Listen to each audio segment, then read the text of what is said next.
Good morning out there in streaming world. It is Monday, June the 2nd. I am Manila Chan. That over there is Ted Rall. You are tuned in to the Ted Manila Information Show, TMI Show for short, because we just bring you way too much information. We are live Monday through Friday, 10 a.m. Eastern time, so please be sure to like and follow this show wherever you are catching this content. I hope it catches and spreads like an STD, Ted. Like a virulent one, like monkeypox. There's yes, like an STD at a Puffy's freakout party where Hunter Biden and his bitches are invited. Yes, with lots and lots of baby oil. I think that was Diddy's thing. It's tasty. Gross. So gross. All right. So on today's show, we are going to be talking, obviously, about the Russia-Ukraine stuff. Like, I don't know, some stuff happened this weekend in Siberia. Who knew? Then, of course, we're going to go talk about the Colorado. I guess the FBI is dubbing this a terror attack. We'll give you all the details and the updates on that. Also, this supposed new Iran nuclear deal that the president says he sent, the U.S. president, that is, sent to the Iranians, which to me sounds like another JCPOA, but whatever. And of course, the surprise victory in Poland, where a pro-Trump, I mean, really, that's what he is, the pro-Trump candidate, the right-wing candidate, won the election there, and what this means for the EU. And if you didn't guess, probably not a good sign for the EU. So we'll tell you all about that coming up here. So with that, we're going to try to keep the show under an hour, just FYI, guys, because we should always be doing. We've been aiming for that, but we're getting better at it now. So with that in mind, we're just giving you guys a heads up. So with that, let's head over to the actual news. So thank you guys for joining. Lots to come. Here we go. Manila. So the second round of peace talks between Russia and Ukraine begin today, even as we're speaking right now, going on in Istanbul, with the Turkish government of Erdogan brokering those talks. But just before, it looked like both sides are trying to repeat what Kissinger did in 1972 and ahead of the Paris peace talks that were trying to end the Vietnam War, which was to increase the bombing in order to get some advantage at the negotiation table. The Ukrainians intensified their drone attacks against the Russians, going deep into Russian territory, about 4,000 kilometers into Siberia, where they keep their giant doomsday planes, which are going to go up in the air if and when World War III starts, with drones. That's about 2,700 miles away from the Ukrainian border. The Ukrainians attacked civilian infrastructure, trains as well. And the Russians, of course, complained about this, which, of course, is not any surprise. Just a day before the talks, 2 bridges collapsed in Russia in the Kursk and Bryansk border regions, leading to at least 7 people being killed, dozens more injured. The Russians' investigative committee looked into it and, not shockingly concluded that this was caused by sabotage. At the same time, the drones went after Siberia in the Murmansk region, up in the Arctic Circle, in the Irkutsk region, and Amur region in the Far East, where everyone looks Asian, although Americans don't know that. In response to the Ukrainian attacks, the Russians retaliated by attacking various defense industry buildings, as well as military assembly points and warehouses. Bloggers in Russia and analysts say that the Ukrainians may be just trying to show the West, I would agree with this analysis, that it can keep fighting and that they're not completely beaten, and obviously to try to shake up the Russian population, although I think at this point it's probably a little late for that. On Sunday, yesterday, the Russians, led by presidential aide Vladimir Medinsky, arrived in Istanbul. The Ukrainian team is headed by Defense Minister Rustem Umerov.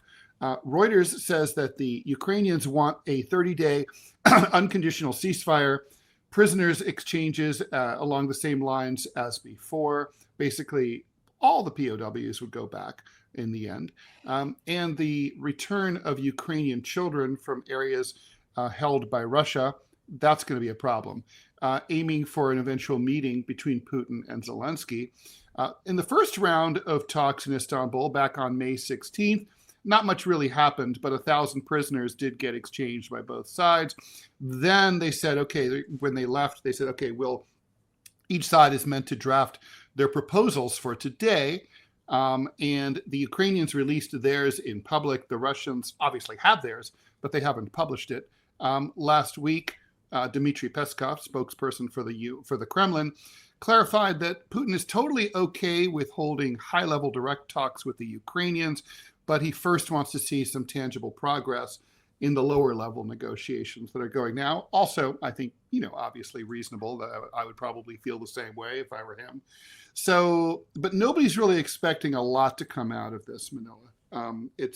This is sort of, and I got to say, I'm just generally opposed to this idea of like increasing bombing and attacks before peace talks, because all it does is it raises the temperature at a time when you're trying to cool the temperature.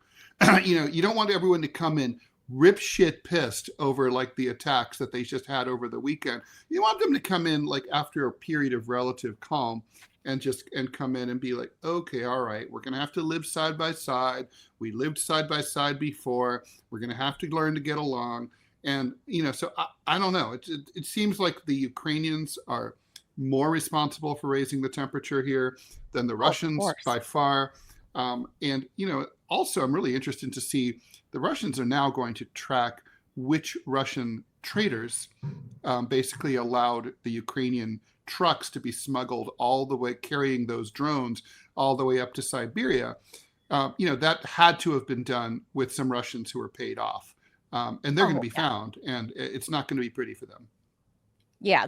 So I agree with you with the whole assessment of, the timing of this leading up, like 48 hours leading up to these planned second round of lower level peace talks.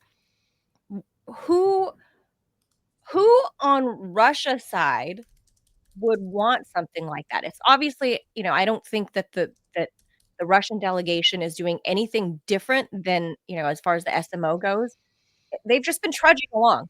The Ukrainians, on the other hand, they're the ones that want to keep the war going because the grift is completely contingent on a continuation of war. This twat waffle that we're looking at here, he's the guy that's over here being egged on by the European Union.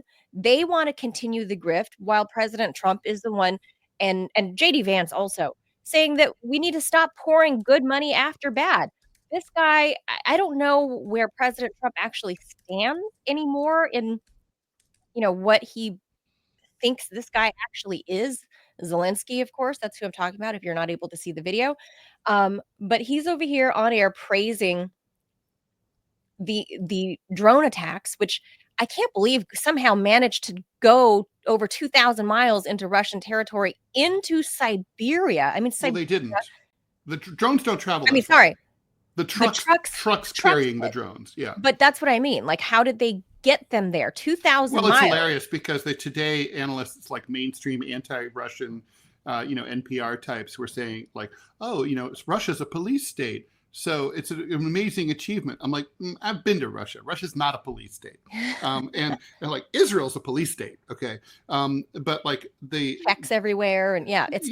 Russia's, I mean, you can travel vast distances in Russia and not be fucked with by the authorities at all. So obviously what happened is it got through the border. Someone was, look, bribery is a thing, right? I mean, everyone can be bribed. And nation states have big money. I mean, can you imagine 10 grand slipped to a border guard? It's going to change his life.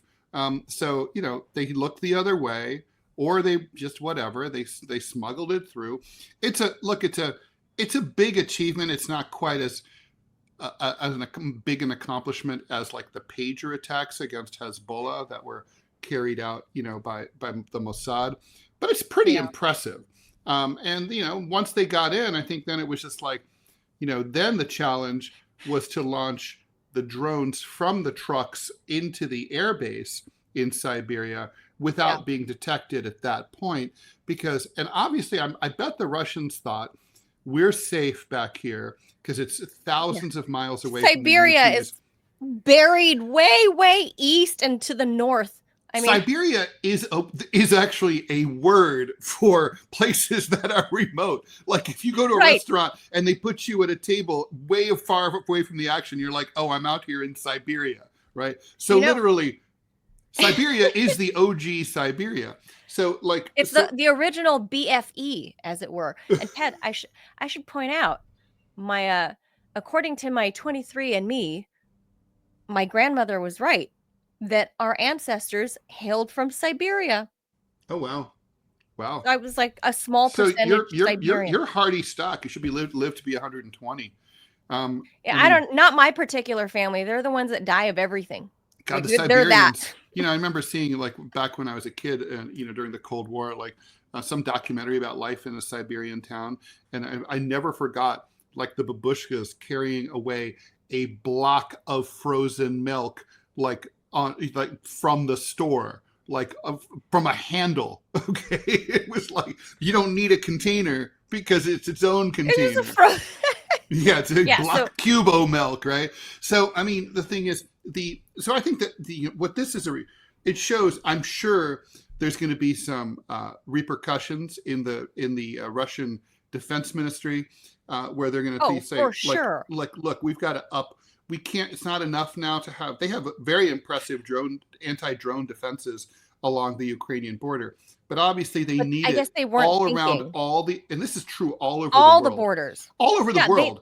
The Chinese are watching this. The Indians are watching this. The Pakistanis are watching this. So, all over the world, like defense strategists are going to say, everybody's got to have an anti-drone grid around their most sensitive military facilities. Yeah. This really showed one of the weaknesses in Russia that they figured this is fucking Siberia. It's the middle of nowhere. No one's coming here. We're protected by distance. Right. Like you would think which has been the Russian mentality for forever. Because it's like if they were invaded, They just retreated and burned the earth behind them, and just figured like you fuckers won't be able to live here, and then we'll come back and kill you later. Right. Like this is our terrain. We know it. We can live through it. But this just shows. And they have land to spare. Open, kind of an open border area. I did a Google Earth thing looking around the area, and I'm kind of like, well, I mean, if you get past wherever that last checkpoint is, right, and you just can kind of drive, like you can just, that's it. Like you're free to go. Like as long as you get past that one border check, wherever that is, it's a free for all. And yeah, that's right. It was just incredible, vast territory to look at on Google Earth. Any modern country, which Russia is, think how many trucks there are on the road, right? In anywhere. There's trucks everywhere. At any given time, right. There's thousands, tens of thousands, hundreds of thousands of trucks. I mean, they can't all be checked. So, I mean, this is, I don't think this is particularly a Russian weakness. This is an everybody weakness. This attack could have attacked my Wright-Patterson Air Force Base in my hometown. It could have been any country. It could attack a military base in China. It doesn't matter. They're all going to have these like electronic grids that the Russians do have along the border. They have that around the Kremlin, actually. They say that. That's why those little drones get sizzled out, and they just fall out of the air. Yeah, they're basically they're kind of like the bug zappers, right? Yeah. They fall out. Well, yeah. I want to touch briefly, Ted, before we switch topics, on the Istanbul talks, though. So we already knew from the get-go what the Russians wanted and expected out of any peace talks, right? Which has been the same thing they've been saying for 3 years, which has actually been the same thing they've been saying for the past 15 years about how to prevent a war, right? Here's a couple of things that we need in order to secure peace between, Ukraine and Russia. We need, our red line is no NATO for Ukraine and blah, blah, blah. Fast forward to 2022. Same thing when the war started. Same thing. They're like, no NATO for Ukraine. Stop bombing the eastern portion of the Donbass. All the same thing. They've been saying the same thing for effectively 18 years, and nobody's been listening, right? Nothing's changed. So I don't know at what point the Russians decide they're not fucking listening, so we're going to have to speak up louder with some of these Oreshnik fucking hypersonic missiles, or speak up louder with some other, with the Satan II hypersonic missile. I don't know if that's what it's going to take. I hope not. But interestingly, after the Ukrainians did this drone attack, they are suddenly feeling emboldened that now they're adding shit to the list that they're demanding out of Russia. They're like, every inch of Ukrainian soil, including Crimea. And now they're adding these kids to the list, which is a load of bullshit, because the vast majority of the kids were from Donbass. They were shipped away into safety. That was the whole point. And the vast majority of them had family within Russian borders. And that's where the kids are, with their actual relatives, like aunts, uncles, cousins, whatever. The vast majority of, I think it was 3,000 kids or something. The vast majority of those kids are actually with family members on the Russian side of the border. That's really what it is. Yeah. What Ukraine is demanding them back for, Ted, is so they can fucking be cannon fodder. So the Ukrainians can kidnap them, everyone 15 and over, so they can kidnap them. Effectively holding them hostage. I mean, what it's basically 15 and over. The analogy here, and I can't believe Russia's okay. They're not great at messaging it to the West. I don't know why. It's their biggest weakness. They're not good at telling their story, right? But it's a good story to tell. The best I would tell. They can only do it long form. Free advice to the Russian Foreign Ministry. This is like the Kinder transport during World War II, where Jewish children were, before the German advance into countries like France, their parents said, okay, we can save the kids, and they put them on trains and sent them to England and places out of reach of the invading Nazi army. That's what it was. They weren't it wasn't like the Brits kidnapped these Jewish children. Okay, they were keeping them away from the Germans and away from the Nazis. In this case, the kids were being kept away from a war zone where they could be attacked anytime and had been shelled for years. And then on top of that, they were worried that what if the Ukrainians advanced and like took over those territories and then, hurt them. So, so basically the parents sent them away to stay with their relatives in Russia proper. Worse. It's not like they make it out like it's this nefarious child stealing thing that Russia did. That's just bullshit. That didn't happen. Right. Because the Russians, all they want is extra, abandoned orphan children. That's obviously because they have plenty of those. Okay. So they don't need more. It's like land. Russia's always being told they're trying, like, what's next? They're going to try to be stealing LNG from someone. They don't need LNG. They've got plenty of it. They got plenty of orphan children of their own. They don't need more. What are they going to be stealing? Caspian Sea sturgeons? They have those too. This is so stupid. And really, I've been reading reports. We got an ad to get to. Yeah, let's do it. Just go ahead, Robbie, and pop it up, and go ahead, post it until we see it. We have reports that I've seen that say that the Ukrainian recruiters, Ted, should we call them that? The guys that go nab boys out of pizza shops? The recruiters, the Ukrainian military recruiters have a 12 dude minimum every day. Oh my God. That's crazy. So they're kind of like, I'm trying to think of, they're like Jeffrey Epstein. They have a quota. Anyway, let's go here. All right. Still haven't tried 1775 coffee? Now's your shot. The 1775 starter kit just dropped, only 1,000 units. You're getting the bold dark roast that hits harder than a CNN fact check, the smooth medium roast, and the Vitality mushroom coffee for clean energy and laser focus, no crash. All single origin, small batch, toxin free, and mold free. Plus, you're also getting a gold spoon clip because freedom isn't scooped with plastic. A frother strong enough to stir up your coffee and your mother-in-law's political opinions, and a black 1775 tumbler that says, I don't take life advice or caffeine from a woke sea witch. My favorite line. $170 worth of coffee and gear, yours for $99. This is for the ones who've been watching 1775 blow up on Rumble, wondering if it's actually worth it. Spoiler, it is. Go to 1775coffee.com/studio and grab your starter kit before they're gone. Bold beans, clean fuel, and a morning routine that stands for something just like Rumble does. Start your day with coffee that actually backs what you believe. This is. Well, we should keep moving. We have more to talk about, but Mila, I guess before we move on, what are you looking to see from these peace talks? I think the Russians are going to come with the same old, and the question is whether they're willing to give anything away. You got to be willing to give away something. I got to say, denazification, they've got to give away. Because you can't micromanage another country unless you're going to actually run their country for them. Even Nazi Germany did not tell Vichy every little thing to do. Vichy did a bunch of their own stuff. It's like, and besides which, this problem will solve itself. As soon as peace is achieved, guess what happens to Zelensky's government? Poof. All gone. He leaves. He's fighting for his life. That's the whole point. That's why Zelensky's doing this. He's fighting for time. He's just trying to grift more. The longer he stays in, the more money comes in. That's all this is about. He's just trying to increase his retirement package. That's all. Of course, that's what this is. But I honestly just don't believe that the Russians are gonna budge. There's nothing doing there. I think then there won't be any peace. Well, if that's the case. It's Zelensky is the moron that keeps tacking on his ask when he's the losing side. There's that. You can't keep tacking on.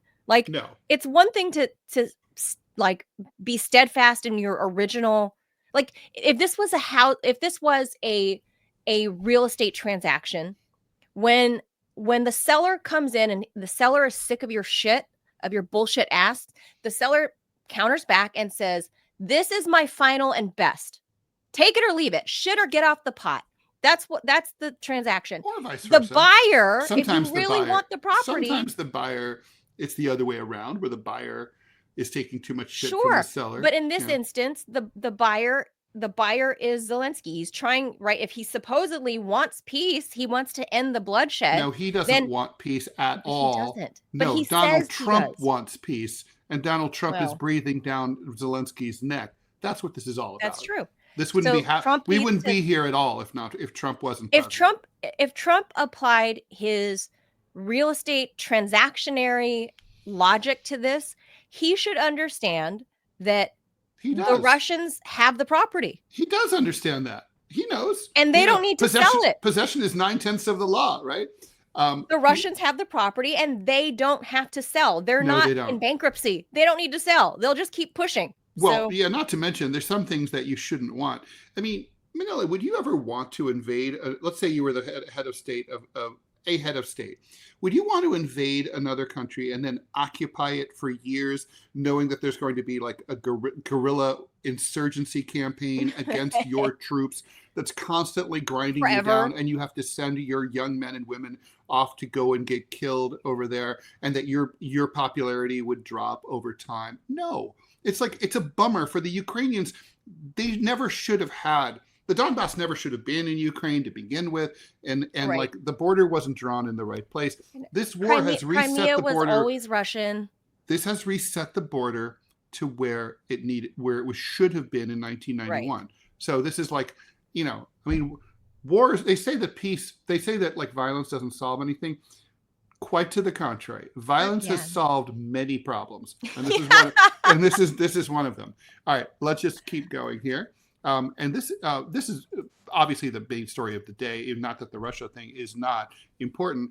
A man with a makeshift flamethrower yelled "Free Palestine" and hurled an incendiary device, aka a Molotov cocktail, into a group of people that had assembled to raise attention for the Israeli hostages still being held in Gaza.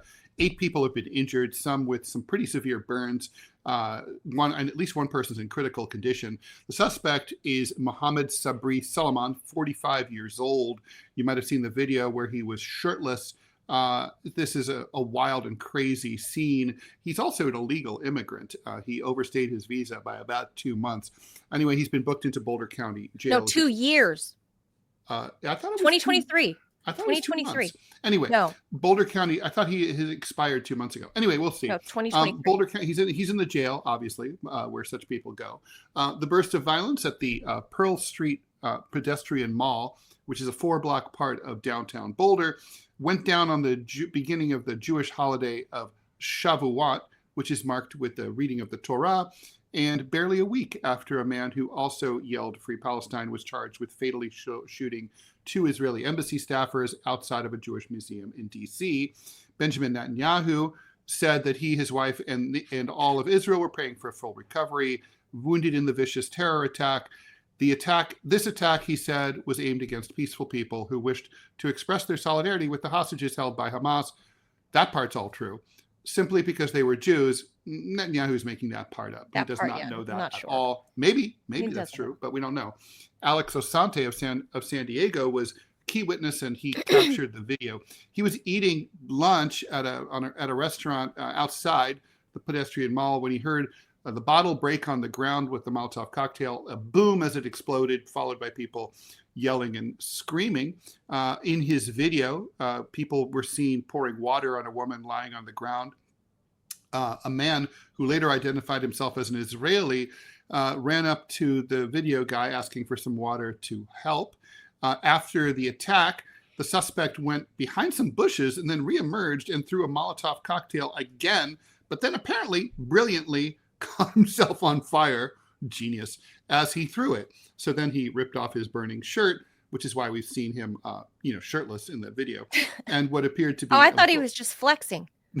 Well, yeah, I mean, even I have a better bod than that. Anyway, the man dropped to the ground and was arrested without any apparent resistance.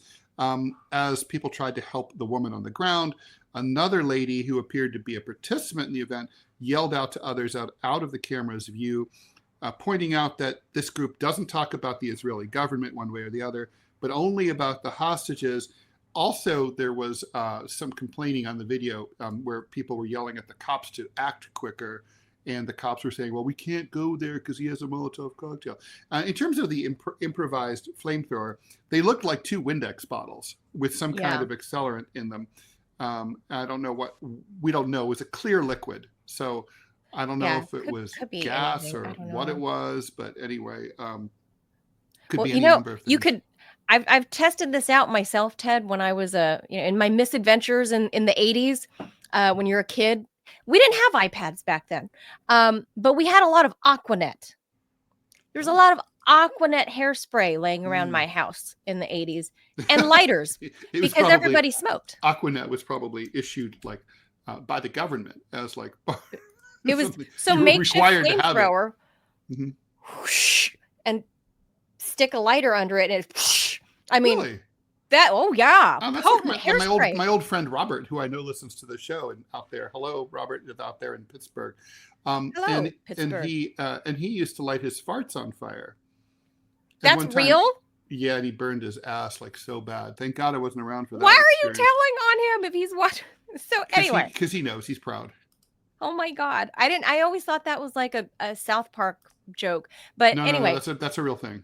Yeah. So I don't know what the dude actually had, but I will tell you it's relatively easy to make your own at-home flamethrower because literally all you need is a hairspray can and a lighter. But you know, I stopped playing with fire that way when I was, in a child in the 80s. But anyway, I know producer Robbie has some thoughts because like we said, it is by mainstream media standards, they are not pointing out the fact that this dude is a visa overstay. So theoretically, he's a visa overstay. That's yeah. He is. Yeah, I mean, by definition, he's not really an illegal immigrant's not really the right word, but he has illegal status in the United States. Right. If you're overstaying by 2 years, I think you have decided you're going to try to live here, Ted. I think clearly. that's pretty obviously. So I'm gonna pop Robbie on there too, because I know Robbie's got some thoughts. So producer Robbie, I'll let you weigh in on this because obviously, first and foremost, my thoughts on this. That is a shit ass thing to do to any people that are protesting. I don't care if they're pro-Palestine or pro-Israel, pro whatever the hell. I don't care if it's the KKK. I think everybody has the right to peacefully gather and voice their opinions in public, peacefully protest. I don't know. I guess this is like a weekly gathering is what I read in Boulder, Colorado by some of these they're little old Jewish ladies. Yeah, they're old. Yeah. They're in their 60s, 70s, and 80s. Yeah. Like, oh my God, they're little old Jewish grandmas that are. But I have to admit, okay, before and Robbie, I want to hear your opinion about this too. I've seen these people in New York too, like peacefully protesting, totally doing nothing wrong, First Amendment rights. But I have to admit, I don't understand the free the hostages movement. I mean, when you're protesting someone, you're usually asking for someone to do something. Well, who's the who? I mean, okay, so Hamas is holding the hostages, but are they protesting Hamas, saying like, hey, bad Hamas, please release the hostages? Or are they protesting the Israeli government for bombing the place where the hostages are being held, thus reducing the chance of them being released? They're not clear. They don't say, hey, Hamas assholes, or hey, Bibi asshole. They're just sort of like, release the hostages. Who? God? Clovis? I mean, it literally it's a completely incoherent political movement. Well, as far as who they're protesting, I don't know. Because like you said, I mean, there's no information about it. I mean, protesting Hamas isn't going to do you any good in Colorado. I mean, or Hamas, protesting hostage taking. Hostage taking is bad. No, what's the point? Protesting Bibi while you're in Boulder, Colorado probably doesn't matter. If you're going to do that, you go to Israel and actually protest where it actually will make a difference. I don't know this, but they're probably protesting the American government for the American government to get involved, maybe try and push it for a better deal, somehow intervene. What that looks like, I don't know. It's just all kind of up in the air. But I will tell y'all, this Egyptian dude, he has done more to hurt the Free Palestine movement than AIPAC ever could. Yeah. Because, I mean, it is an act of terrorism. It was an act of at least attempted murder. It could become murder. We don't know yet. Yeah, that's true. And so what he's doing is he's playing into the hands of the Ben Shapiros and the Ricky Fines down in Florida. He has done more damage if he really was a part of the Free Palestine movement than any of those talking head idiots could have ever possibly done. Do not attack peaceful civilians. It's a rule. No. My grandfather killed more Germans and Vichy traitors than he could count, well into the 3 digits. But he the thing is, they had a rule, right? Like, let's say, like, oh, there's a high-ranking SS officer eating in a cafe. We could grenade him. Yeah, but we might also take out like innocent Frenchmen who are just having, just having a coffee or a waiter, and they'd be like, well, we can't do that. We have to wait till we can get him by himself because we don't want to, we don't believe in to break an omelet, to make an omelet, you have to break a few eggs. In this case, you're only breaking eggs, right? I mean, it's not like they were good. If this guy had attacked like a high-ranking IDF general, that's a legitimate military target of resistance. And but that's not what happened here. But this is going after some little old Jewish grandmas. Like this. Who are sad that hostages are being held, which we all are. Yeah, I mean, it's just. I mean, it's just like I said. I mean, he has done more harm, and people who watch on YouTube who don't know me, I mean, they're probably surprised. I'm not a Zionist. I'm actually very pro-Palestinian. I'm not pro-Hamas. I mean, who would be, right? There's a difference. But I mean, I oppose the genocide, so I speak up against it. And this Hamas guy has never been more popular there in Gaza because for all of their faults as radical Islamists, they busted a move, right? Everyone else they did. Well, they are the resistance. They're making shit happen. That counts. Well, the Klan back in the 1860s, after the war between the states, was incredibly popular before it went all crazy, went all racial, because it was a guerrilla war against the occupying Union Army. So it had a ton of support. The werewolf movement in Germany is the same thing.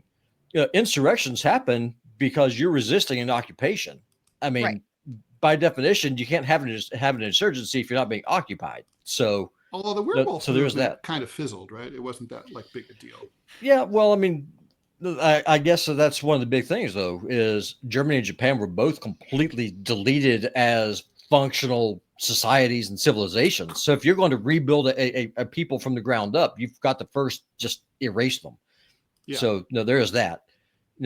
Grant, for all of his faults, he didn't try to erase the South. He tried to occupy it, and that is a different thing. You have to go. You got to go Mongolian style for that to work. We're going to see. Sorry to interrupt there, Robbie. We're going to see more copycats. I'm afraid, right? I mean, for sure. This was a copycat act. No, we're going to see. Had to have been inspired by the shooting, the embassy shooting in DC. Yeah. Because of the fact that he said exactly the same thing. Well, another thing we should point out. Another thing that this harms, this Egyptian guy harms, is the whole immigration argument. He just highlights like. Well, he made my case for me, dude. Exactly. That the far right or the very conservatives like Robbie, and obviously I don't call Robbie a neocon because he's not pro-war. That's a mainstay qualification if you want to be a neocon. Robbie is not a neocon. He's a very, very conservative Christian.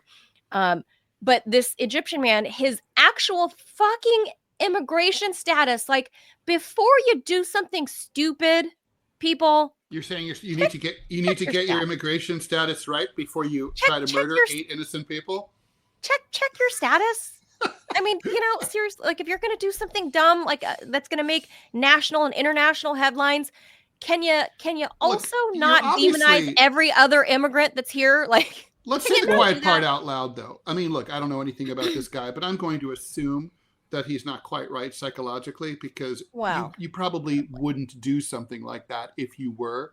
I think you're just pissed off. I mean, if you're smart enough to come over, and that picture this house showed, I mean, there is nothing that encapsulates the ineptitude of the American Democratic Party. Then you have an illegal Muslim immigrant firebomb old Jewish ladies in front of a tranny flag in Colorado.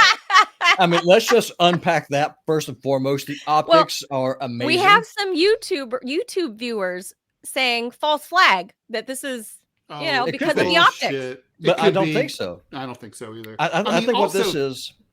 I think that what this is that this guy was pissed. I mean, this is the first genocide that we have actually been able to see happen in relatively real time because of people with cell phones and stuff.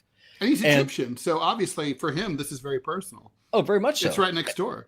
No, then you have the Israelis trying to push the Gazans into Egypt, which is where this guy is from. Right. And if you're a Muslim, I mean, the concept of the Ummah is a very real thing of the Islamic nation. Mhm. And then you have a lot of your Arab, your Muslim governments they're too pussyfoot to stand up. You're going to see more of this. And what that's going to happen is that it's going to spiral. And I guarantee y'all, mark my words, I'm not advocating for this, YouTube, but I'm going to tell y'all right now, I think what's going to happen is that you're going to have some right-wing nut jobs that are going to a mosque, or you're going to start having retaliation attacks. And this is not going to end well. But I mean, there's a certain Luigi factor here too, right? I mean, so basically I think there's a sense when, this is my theory, you guys shoot it down, when there's no real left, the subject of my new book, which you can buy on Amazon, everywhere else. When there's no real left, or forget about the left, when there's no real resistance to injustice and wrongdoing, like we're seeing going on in Gaza, when the Democratic Party and the Republican Party are equally useless, then individuals start to self-radicalize and feel like, well, I've got to take care of this myself. I can't join an organization because there is none. I can't attend a protest or a well-organized protest movement. Again, there is none. So I'll do what I can. And they start to, some people who are just psychologically weak, other people who are not psychologically weak, but they tell themselves, I got to bust a move. I've got to do it. And some of them are crazy and some of them are not. It's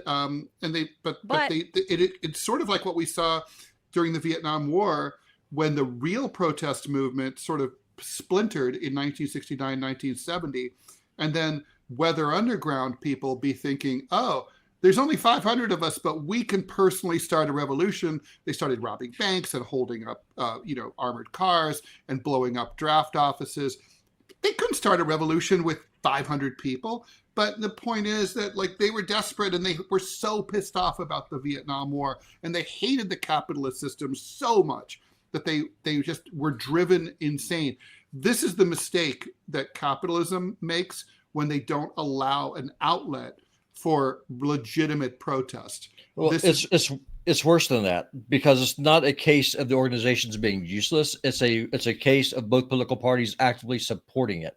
Well, that's true. So if they were useless, that'd be one thing. That would be in an this case, improvement. they are both enabling this. Yeah. And so as a creature of the right, this really reminds me more of the attacks we used to see on abortion clinics, because you have the Republicans saying, oh, we're pro-life, we're going to shut this down. They never do. You have the Democrats outside supporting and actually celebrating the murder of unborn children. Well, we just had that guy in Riverside County in California, the guy that blew up the fertility clinic because he was anti-natalist. Yeah. Well, I mean, how many embryos? He's so pro-abortion. Yeah. Well, I mean, how many embryos you have to kill to make a viable one, right? So, I mean, but to kind of get back to my point, is that when people think that you have no recourse, and if you are just that radicalized, I will be the avenging hand of God, I will do this myself because God works too slow. That's what this is. Well, yeah. Last thing I just want to say that it's not, there are a lot of things, not because I believe everything is a false flag, but some things are or can be. And just pointing out the whole optics, like Robbie so adeptly pointed out, the optics of the LGBTQAI ABCDEFG flag that's posted up there next. I mean, just look at this visual right there with the American flag, the shirtless Egyptian dude talking to a cop, pointing at one of the protest organizers, the guy in the red shirt. If you can see in the background there, in the foreground of the video, the shaved head guy with the red shirt, he's the organizer. There's a cop in between.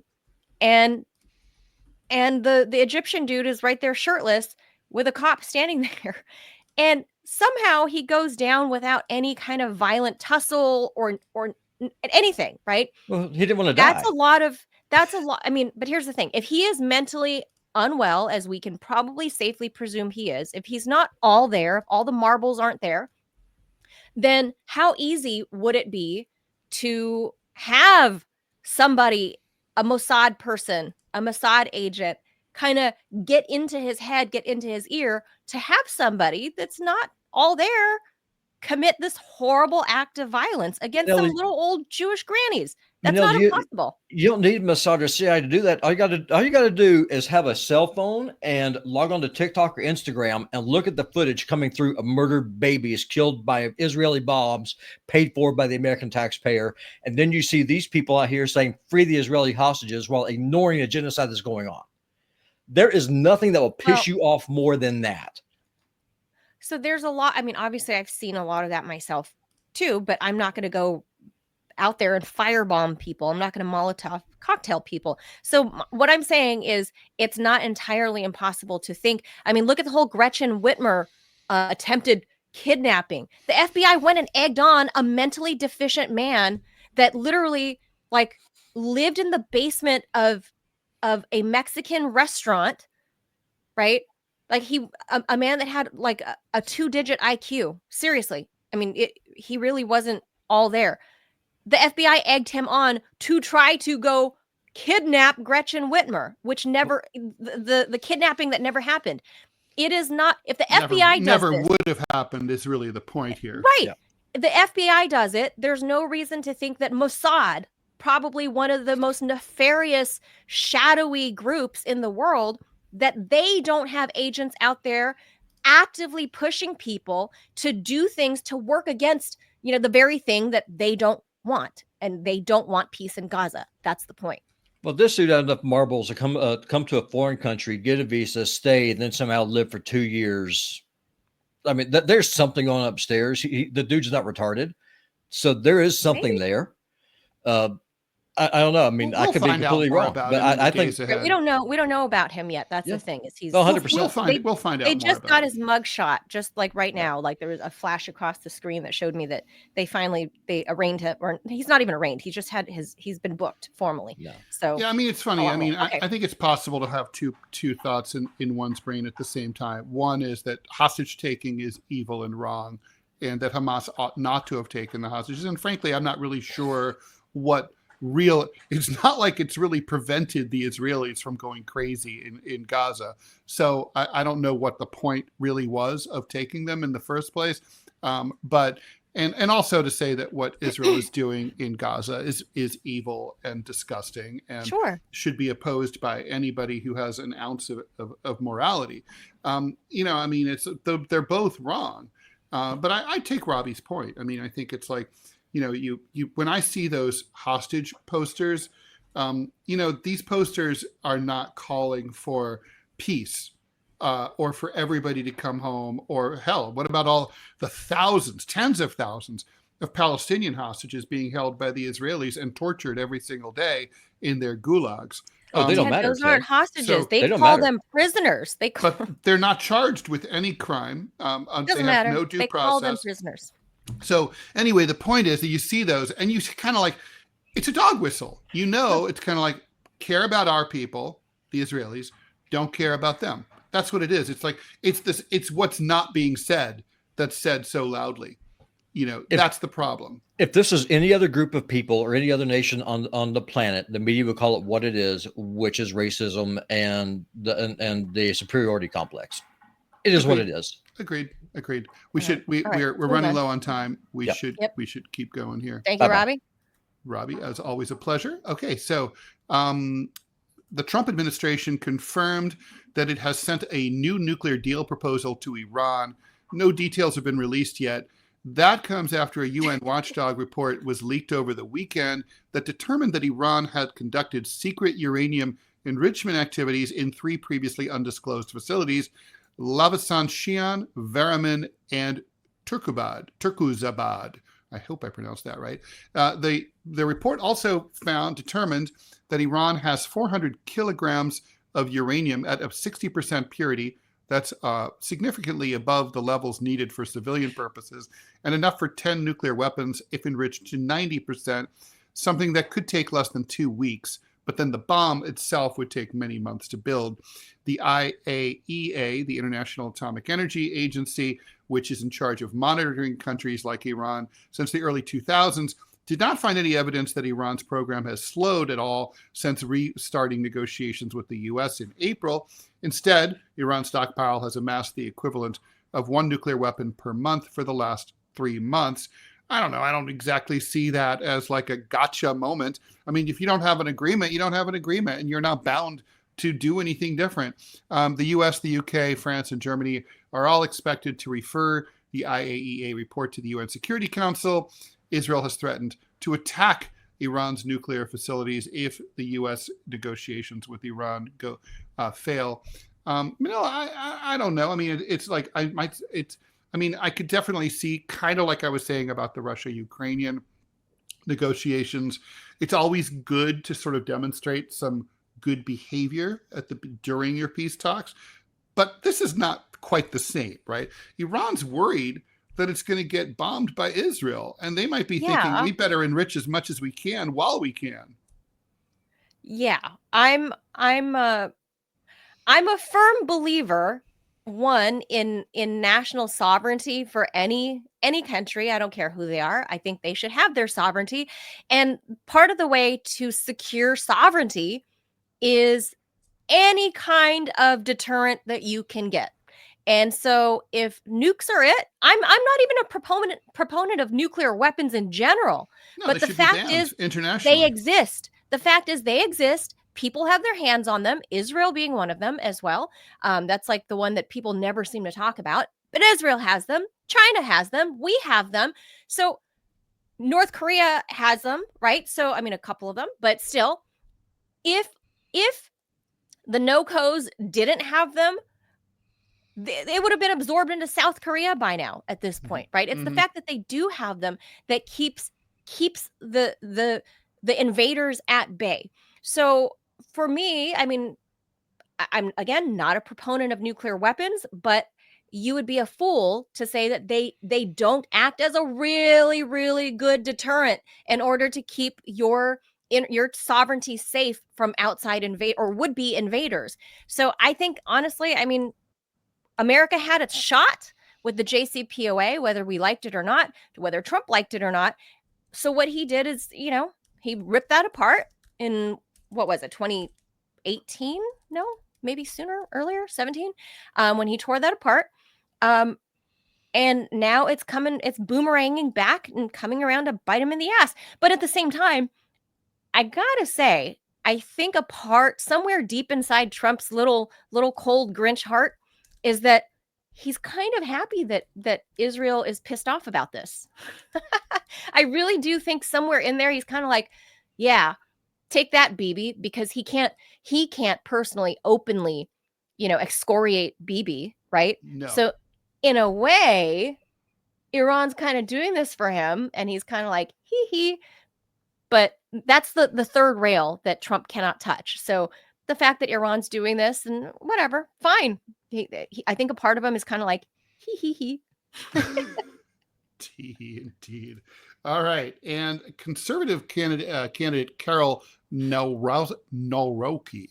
Is that it? Nawrocki. I don't know. Anyway, was elected president of Poland in a runoff vote that took place yesterday. He narrowly defeated centrist pro-EU Warsaw Mayor Rafał Trzaskowski. According to the National Election Commission, Nawrocki secured 5.9% of the vote, while the other guy with the long T name garnered 49%. Turnout was about 71%.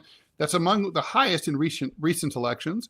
Trzaskowski performed strongly in the big cities. Nawrocki did better in the rural areas and among older voters, which is exactly what you would expect in any country, the urban-rural divide between left and right.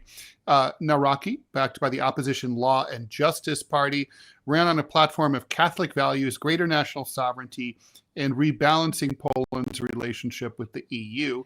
He leads something called the Institute of National Remembrance, a state-sponsored research center responsible for promoting Polish history and investigating crimes committed in Poland during the Nazi occupation and the Soviet period. Nawrocki met with Trump at the White House last month. President Trump said, "You will win," he later told Polish media. According to Reuters, Trzaskowski is a senior figure in Donald Tusk's Civic Coalition. He's the prime minister there, or I think it's pronounced Tusk. Anyway, he campaigned on strengthening ties with the EU, advancing judicial reforms, easing abortion, and allowing civil partnerships for LGBTQ people. So interesting. kind of election result kind of follows the the expansion of the right in Europe. I think that's mostly a Eurosceptic reaction that's been going on. Sure. The EU has gotten too big for its britches, and a lot of people Yeah. across the continent are just not pleased with it. Unfortunately, the left has been foolishly associating itself with globalists instead of nationalist movements, and that's always been a mistake historically, and that's a mistake that they're doing now.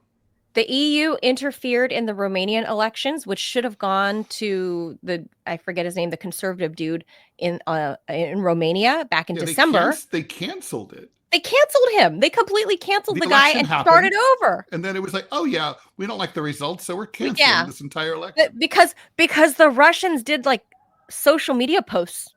Yeah, that was interfering. We've heard that before.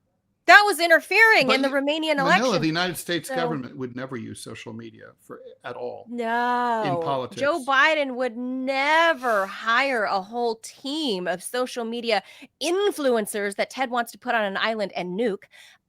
True. Israel. We can be friends still if you do this for me. That is like Ted's one violent wish is to gather up all the influencers. Yeah, put them on an island and blow them up. I want to watch it Epstein on high Island. resolution camera. Yeah, let me see that. So this guy, the only thing is, I think the rest of the EU would have loved to interfere here too, but Poland is very different than Romania, right? I mean, there are more eyes here. There are more international viewers on the ground. They just couldn't get away with doing the shit that they pulled in Romania. They couldn't get away with that shit here in Poland, or else they would have. I think they would have tried for sure. But this conservative guy, it spells bad news for the European Union, which I think it's been a test.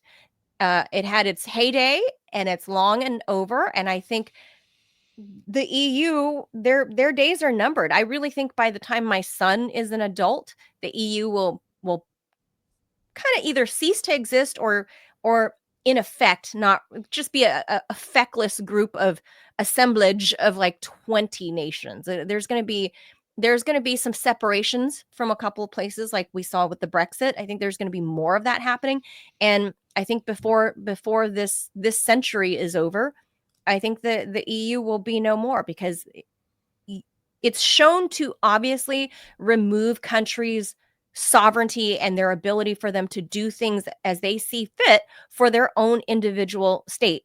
And Poland, for example, is very different than Romania. Poland's needs are very different than Romania. And you look at all the different little small countries. I think this spells a looming future disaster for the EU. And I guess good for Poland, I guess, because I know they have a very conservative culture for the most part. And this Rafal Trzaskowski guy, he is very, very pro-EU, very, very, if he was an American, he'd be Hillary Clinton. He's like grifting on the rainbow flag, grifting on all of the stuff that Hillary Clinton was talking about in 2016. He's like the male her. And Poland rejected it. They don't want that. They have a very, very Catholic society. And however, I think the ironic thing is, if this Trzaskowski guy, if he had won, the fact that he wanted to do the whole let's do a deep dive into the whole Soviet era, or no, the whole World War II era and Nazi stuff, I think he would have accidentally realized, oh, Russia is our friend. They actually helped us because the Nazis were killing all of our Jews. Well, but don't forget, I mean, it is true that at the beginning, the Poles don't like the Russians because, basically Poland's one of those countries, like, nothing personal. Everyone's just passing through all the time. And it's like a hallway. And if it's not the Germans, it's the fucking Russians. And at the beginning of World War II, Russia and Nazi Germany signed the Ribbentrop-Molotov pact, which secretly partitioned Poland. And the Poles remember that. They're like, the fucking Soviets invaded us, occupied half of our country. And carried out, don't forget, they carried out, the Soviets massacred Polish military officers in the Katyn forest. So, Poles be not liking Russians, historical reasons. I get that. So, on the other hand, it's also true that like the Poles were kind of stupid about this not to recognize that their bigger problem was the Germans, and that if they and the Russians had said, "Let us in to kick the Germans' asses, and we'll leave," but they're because of historical reasons, the Poles didn't trust them. And I kind of understand that, but it was a foolish move. Belgium made the same decision. Like, the Maginot Line was supposed to be extended along the Belgian-French border. And the Belgians said, hey, if you treat us that way, we're going to think that you're treating us as an enemy, but we're allies. So the French said, okay, we won't do that. But then you've got to promise, because you have a wussy army, that like if the Germans invade, you'll let us in there to kick the Germans' ass. And they're like, yeah. And then unfortunately, between that two period, the Belgian government changed and became sort of like a stupid government. And then the Germans invaded, and they didn't let the French, the Belgians didn't let the French in to help them. And we all know what happened after that, 1940, and France fell also. And then the French are always like, fucking Belgians, assholes. So. Yeah, well, that's history, and this is about to become history right now. Robbie, do we have any last word from any sponsors? We do. Oh, we got to do one more word from a sponsor. Please put it up, and I'll read it. Robbie's going to put that up, but we'll get out of here. No time to talk about the French smoking ban, I think. Although that'll be maybe a fun Friday topic. Yeah. I'm pro smoking. Oh, well, I'm anti-smoking. It's disgusting. If you're looking for a great place online for news, discussion, and entertainment, then check out Truth Social, Donald Trump's social media website. You may have heard of it. You'll get breaking news stories and commentary from top media figures. If you want to see Trump's legendary Truth Social posts, then get on Truth Social today. I'm on Truth Social. Join a growing community of patriots on a free speech platform designed to avoid censorship and cancellation by big tech. Make your voice heard. Join the movement. Join Truth Social. All right. So that's that. That's going to do it for us for this Monday, June the 2nd, 6 months into it's not a new year anymore, Ted. Halfway over. We're just about halfway over. Almost to Christmas already. Oh, sorry. There's another line. There's one more that we're missing. Another INE. What's that? Ine. I love my Ine. We got another one. Robbie says we got another one. Oh, we lost it. It's gone. Okay, never mind. It's gone. All right. Thanks. Oh, and we and Manila and I, we're going to be recording a new Rumble Premium episode. I don't know when we're releasing that. We're doing probably the end of this week. We're recording it next, and then so we're trying to figure out if we should do this like on Thursday or Saturday. Those are big. Thursday. Those are I think big Thursdays. Days. Mm-hmm. Oh, that's true. Saturday. I don't know. What do you guys think? It's weird because you and I, we grew up in an era when Saturday was a news desert. Yes. And governments still act that way and still will do the Friday night news dump for that reason. But on YouTube and Rumble, Saturdays and Sundays are big days. I don't know. Well, since this is a Rumble Premium exclusive, we should ask the Rumble Room, we're talking to you. What day? Only if you're into the premium and you're subscribing. Otherwise, we're not interested in your fucking opinion. But generally speaking, because this is a Rumble thing and the Rumblers are the ones who, this is for, what day is the best day for us to release our Rumble Premium content? What is it? Friday night, you can watch Thursday night, Friday night, Saturday night? You can watch or listen anytime you want, but if you want to comment and be part of the But I think there is a dearth of new content, but I don't know what day that falls on. So no, I mean, I looked into this. So Wednesday and Thursday evenings are a good time, and also Saturday and Sundays during the day or evening is also a good time. Okay. Friday's kind of dead. Monday and Tuesday are really dead. Monday and Tuesday? Dead as dog. But I thought everybody had a live show on Mondays and Tuesdays. Not if you're smart. No one's on the air. No one's watching. Really? Yeah, Monday's the new Saturday. Really? Okay. Yeah. Well, we're obviously asking you guys for input because this is a Rumble thing. So the Rumblers, let us know the best day for us to drop our new Rumble Premium only content. Oh, and also let us know, YouTube and Rumblers, premium or non, which do you like better? Do you like the hard news analysis, or do you like the more fun, like random ass topics, weird random science, pop culture, whatever topics? Inbox us too. There, it's right there on the screen. TMI Show question, one singular, TMI Show question at yahoo.com. Give us your comment or drop it in the comments. Drop whatever. Let us know your opinion. What days are the best days to drop the premium content on Rumble? And what topics do you guys prefer for even the live show? Like, do you prefer that we do a lot of hard news like we did today, like serious stuff?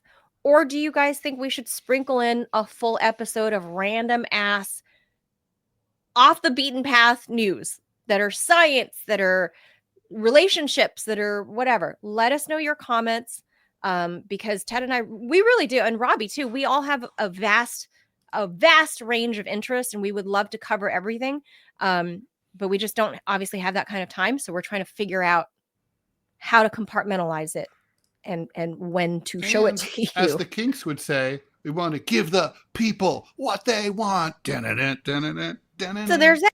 So a lot of ways to contact us. Thank you for tuning in. We'll see you again here tomorrow, 10 a.m. Eastern. Adios, amigos. Thanks for being here. Bye, Mel. I'll see you in 24 minutes. See you in a few.